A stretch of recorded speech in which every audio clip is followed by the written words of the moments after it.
des aspects complémentaires des politiques publiques est confiée au ministre Moustapha Ndiaye Sarré. Les pêches et l'économie maritime, la dénomination a changé parce que nous considérons, nous avons toujours dit que notre priorité,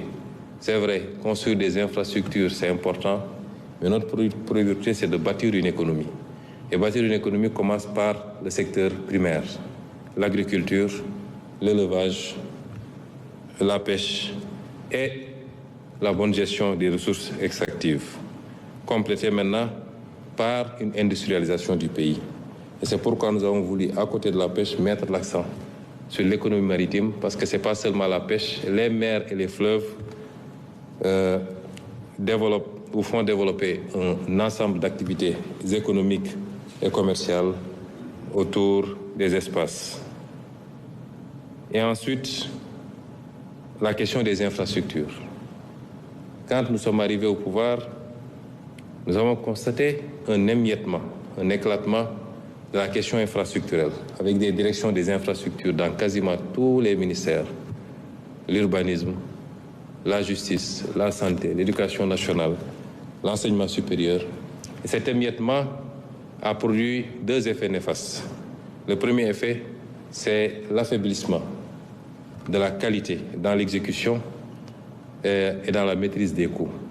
Mais également, et le second fait, c'est un problème de transparence, tel que révélé par quasiment toutes les études qui ont été faites sur les grands programmes au niveau de l'éducation nationale, la santé, le PROMIJ. Et c'est pourquoi, de commun accord avec le président de la République, nous avons décidé de revenir à une organisation centralisée sans pour autant que cela induise des lenteurs dans l'exécution de la question des infrastructures. La culture, qui, comme disait Senghor, est au début et à la fin de toute œuvre de développement, a été rattachée à l'artisanat et au tourisme, puisque c'est des activités extrêmement complémentaires, mais cela dénote également de l'importance que nous donnons à cette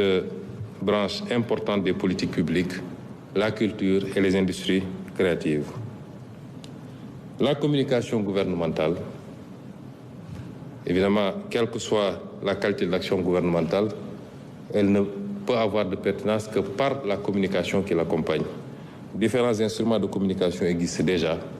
à travers la communication présidentielle, la communication du Big Gouv, mais le gouvernement doit bien organiser sa communication, d'où l'importance d'avoir érigé cette fois-ci, au lieu d'en faire un additif à un ministère, d'avoir érigé un secrétariat d'État spécifiquement pour porter la communication, ou la parole gouvernementale plutôt, mais également gérer les relations avec les institutions et particulièrement l'Assemblée nationale. Évidemment, l'ensemble de ces orientations a induit la composition qu'on vient de vous présenter et dont je suis sûr qu'elle sera à la hauteur pour relever les défis qui nous attendent. Je vous remercie de votre attention. Voilà, merci beaucoup, Monsieur le Premier ministre. Donc, vous venez d'entendre le Premier ministre Ousmane Sonko qui vient de donner les grandes orientations de ce nouveau gouvernement. Un gouvernement dont la liste a été publiée tout à l'heure. Vous aurez constaté évidemment des départs comme des arrivées, mais pour l'essentiel, l'équipe a été stabilisée parce que la majorité a été maintenue, même si on a noté un jeu de chaises musicales, parfois des changements à travers cette liste. Donc, Anne-Marie Gomis dégg nañ ko, Premier ministre Ousmane Sonko dellusi na ci orientation yi maanaam li ñu dénk gouvernement bi nga xamante ni moom le ministre secrétaire général président de la République publié léegi lu ñu ci mën a jàpp rek moom mooy am na yoo xamante ni nekk na ci xolu action gouvernementale maanaam au cœur de l'action lu demee ni justice dellusi na ci emploi pêche nga xam ne dellusi nañu ci li nga xamante ni moom moo di économie maritime ak yeneen yu demee ni cadre gouvernement bi maanaam daal wax na ko tamit du gouvernement noppalu gouvernement la boo xamante ni dafay jublu ci soxlo askan wi ndax looloo leen tax a jóg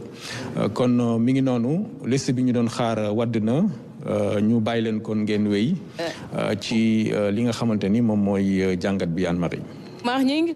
liste bi publié nañ ko ñoo ko déggandoo ñun ñëpp fii ci seen télévision nationale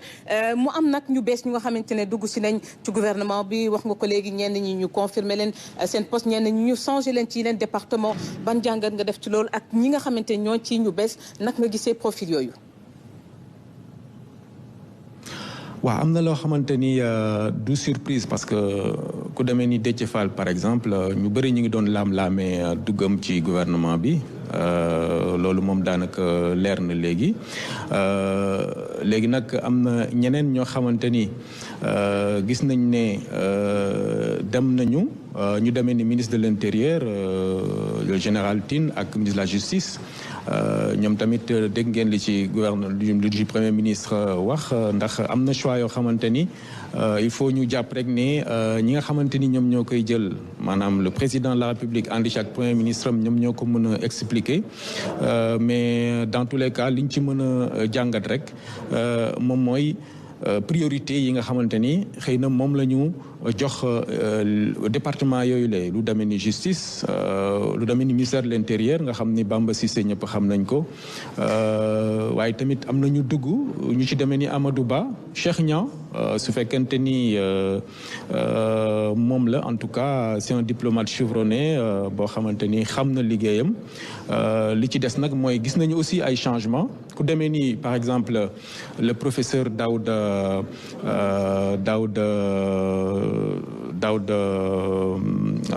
dimbali ma ci sant bi professeur Daouda Ngom Daouda Ngom voilà ça vient xam nañu professeur d'université la boo xamante ni xam na université te daanaka liggéey bi muy def ci wàllu recherche ak yu demee noonu ñëpp nangul nañ ko donc buñ ko jëlee yóbbu ko ministère de l'enseignement supérieur changé ki nga xamante ni moo di Abdourahmane Diouf pratiquement aussi un éminent intellectuel qui sait bien sûr se déployer dans d'autres domaines yu demee ni environnement loolu daanaka du betti kenn parce que li ñu ciy xaar ci moom dina ko def donc jàpp nañ ni aussi am na